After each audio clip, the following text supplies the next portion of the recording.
Enquanto rolava a Copa América de 2019, as séries A e B do Campeonato Brasileiro ficaram interrompidas, mas as séries C e D ficaram na ativa. Muita gente não acompanhou de perto, mas a gente aqui da última divisão estava de olho e vamos fazer um resumo aí para explicar para você, até porque rolaram coisas bem legais, como clássicos, arrancadas, muita emoção. Vamos lá, depois da vinheta.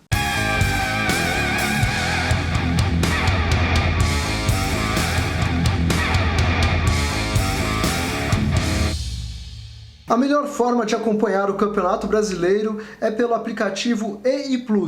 Lá você vê jogos exclusivos do Brasileirão e também partidas do futebol europeu. Dá para assistir tudo no celular, na TV e no computador, tudo ao vivo. Clique no link na nossa descrição e veja como ter acesso a todas essas vantagens. Vamos começar falando da Série C, que tem dois grupos, né? Até agora aconteceram 11 rodadas.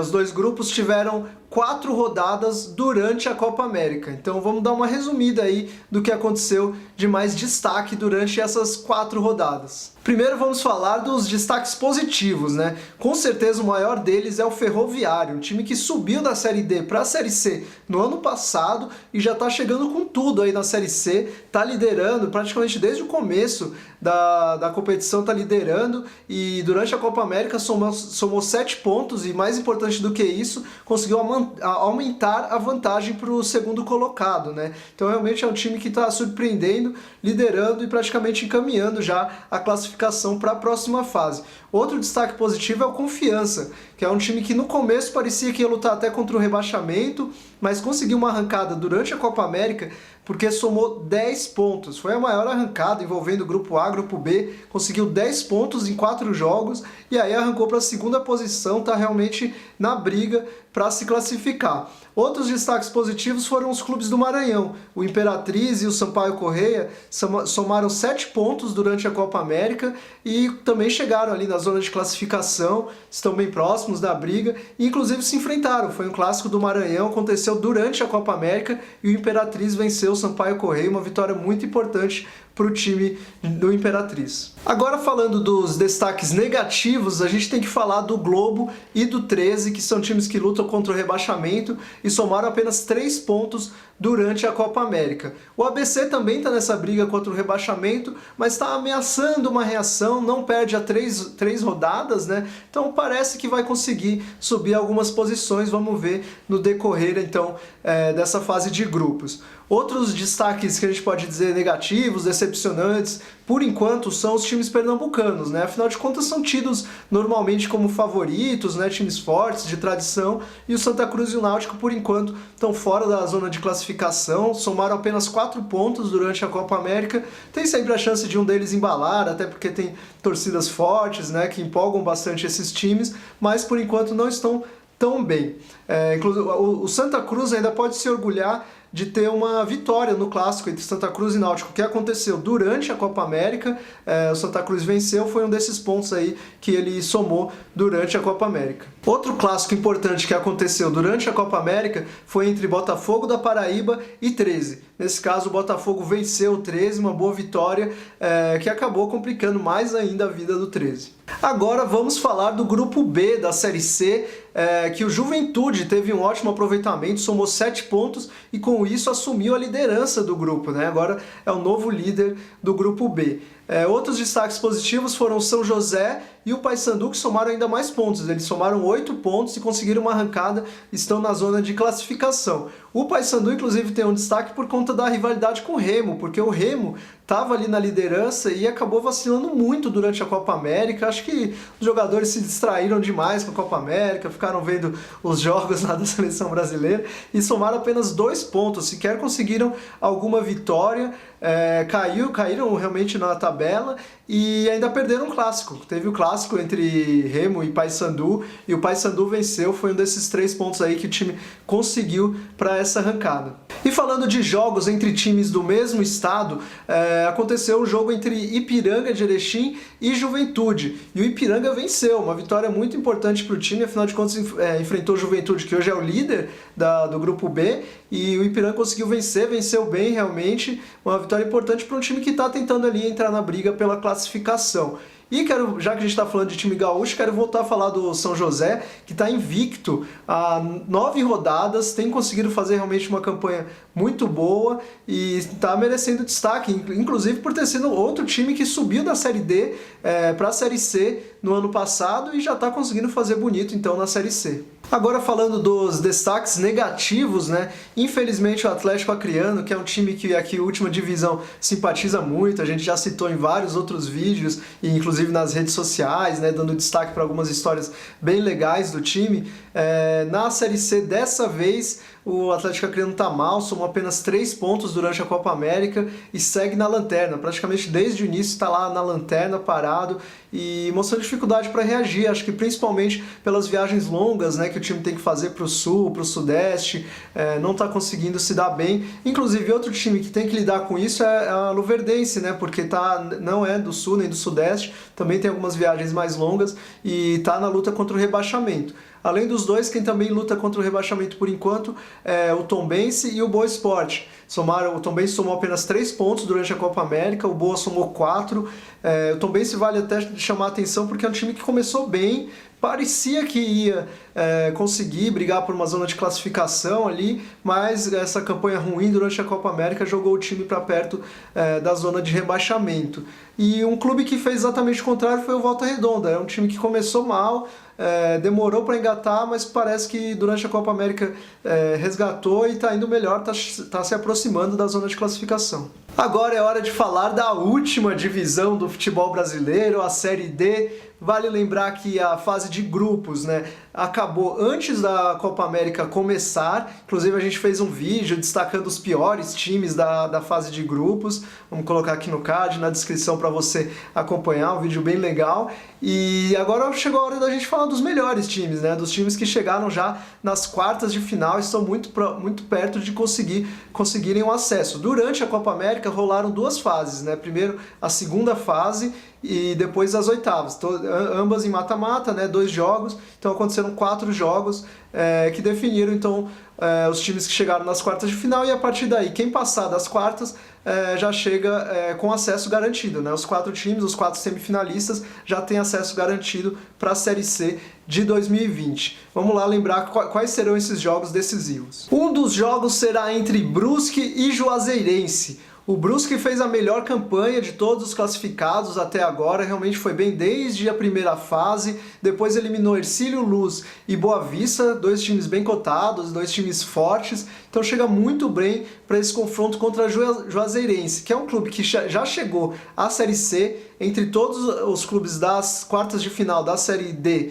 de 2019, esse é o único que já conseguiu acesso para a Série C. Então tem aí alguma tradição, algum conhecimento dessa fase de mata-mata. Mas a campanha de 2019 está bem complicada, Juazeirense teve dificuldades para subir, só conseguiu garantir a classificação ali na última rodada da fase de grupos, e aí na fase seguinte só se classificou depois de 2 disputas de pênaltis, primeiro contra o Patrocinense, depois contra o Iporá, e esse duelo contra o Patrocinense foi bem complicado ali, porque teve polêmica, teve briga depois do jogo, inclusive, muita reclamação contra a arbitragem, contra os jogadores. A briga realmente foi bem feia, bem lamentável, mas vale destacar o goleiro, né, da Juazeirense, o Gleibson. O Brusque precisa tomar cuidado com o Gleibson, afinal já defendeu 3 pênaltis durante essa fase de mata-mata. Outro confronto será entre Manaus e Caxias, e é um jogo bem interessante porque tende a ser equilibrado, né? O Manaus fez uma campanha muito boa, chegou a passar 8 jogos invicto, ou seja, os 6 jogos da primeira fase, mais os 2 jogos da segunda fase, o Manaus completou invicto. Aí depois enfrentou o São Raimundo do Pará e só venceu nos pênaltis, né? Chegou a perder uma partida, mas chega com muita força, um time bem interessante que está animando o estado do Amazonas, a torcida, pode ser o primeiro acesso na Série D de um time do Amazonas. Mas vai enfrentar o Caxias, que é um clube que conhece bem as divisões de acesso do futebol brasileiro, bem tradicional, né? Também tem títulos importantes, e conseguiu vencer adversários também que eram cotados até para acesso. Na fase de grupos ajudou a eliminar o São Caetano e o Tubarão, e aí depois quando chegou no mata-mata passou pelo Avenida e também pelo Cianorte, inclusive com uma vitória fora de casa bem interessante. Então é difícil palpitar quem vai passar aí nesse confronto. Agora vamos falar talvez do confronto mais surpreendente dessas quartas de final, que é entre Jacuipense e Floresta, né? Dois times que provavelmente ninguém apostava que chegariam tão longe, né? Principalmente o Jacuipense, né? Outro time baiano, pela primeira vez a gente pode ter dois times do mesmo estado subindo, né? A gente já falou da Juazeirense e tem também o Jacuipense, e o Jacuipense impressionou na primeira fase, já conseguiu 4 vitórias seguidas, surpreendeu todo mundo, o presidente do time chegou a falar que estava surpreso, e aí garantiu acesso de forma antecipada, depois conseguiu chegar nas quartas de final com um pouquinho mais de sufoco, passou pelo Central nos pênaltis, depois passou pelo América de Natal com um gol contra bem inusitado, bem esquisito, que realmente aconteceu ali, acabou eliminando o América de Natal, que era um dos fortes candidatos, né, ao acesso nessa Série D. Então enfrentou times tradicionais, conseguiu passar e chega forte, claro, mas vai enfrentar um Floresta que deu trabalho também, que foi bem aí no mata-mata, passou um pouco de dificuldade na fase de grupos, mas conseguiu passar bem no mata-mata por times que estavam até sendo cotados também para o acesso. Então os dois times já mostraram força nessa Série D de forma surpreendente, mas o que importa é realmente a bola que está sendo jogada, então vai ser difícil escolher quem vai passar. Agora arrisco dizer que o confronto entre Ituano e Itabaiana vai ser o jogo de nível técnico mais elevado nessa Série D. São times bem interessantes, o Ituano foi bem no Campeonato Paulista, alguns jogadores foram mantidos, perdeu o Gabriel Martinelli, né, que estava surgindo como grande revelação, e acabou sendo vendido para o Arsenal por 30 milhões de reais, né? Então o Ituano está contando com essa grana e aparentemente ele tinha 100% dos direitos econômicos do jogador, então está contando com essa grana já para de repente subir para a Série C, né? E está revelando bons jogadores. Tem o Gui Mendes, um dos destaques do time nessa campanha, por enquanto é um dos artilheiros também, então vale ficar de olho. E mesmo assim, com tudo isso, o Ituano não fez uma campanha tão tranquila, se classificou só em segundo lugar do grupo, depois teve dificuldade para eliminar a Caldense e principalmente o Vitória do Espírito Santo, porque aconteceu um lance bem polêmico ali, um pênalti totalmente inexistente que o juiz marcou, a bola bateu na mão do jogador do Vitória, mas claramente fora da área, acabou sendo marcado o pênalti, e o Vitória está pedindo até a anulação dessa partida por causa dessa polêmica. Vamos ver o que vai acontecer, de repente pode rolar alguma coisa nos tribunais, mas a princípio o Ituano está programado para enfrentar o Itabaiana, que é um time que tem feito uma campanha muito interessante, se classificou com boa vantagem na fase de grupos, depois o mata-mata passou com tranquilidade também, e vale destacar principalmente confronto nas oitavas de final, porque enfrentou o Flu de Feira e venceu por 2 vitórias. Antes, inclusive, tinha passado pelo Asa de Arapiraca com uma goleada, e aí depois pegou o Flu de Feira, se classificou com 2 vitórias, mesmo enfrentando um adversário complicado, né? Esse time baiano também dava a impressão de que ia brigar pelo acesso. Agora eu quero só repassar as datas da Série D, porque no dia 21 de julho a gente já vai saber quais serão os times que subirão para a Série C de 2020. Aí depois vai acontecer ali a definição do campeão, né? No dia 4 de agosto a gente define as semifinais, acabam as semifinais, define os finalistas, e a final, realmente a grande decisão, será no dia 18 de agosto. E vale lembrar que, mais uma vez, não teremos um bicampeão na Série D. Qualquer time desses que foram citados, eles nunca foram campeões da Série D, então o título vai ser inédito e nunca aconteceu de um bicampeonato, por enquanto, na última divisão brasileira.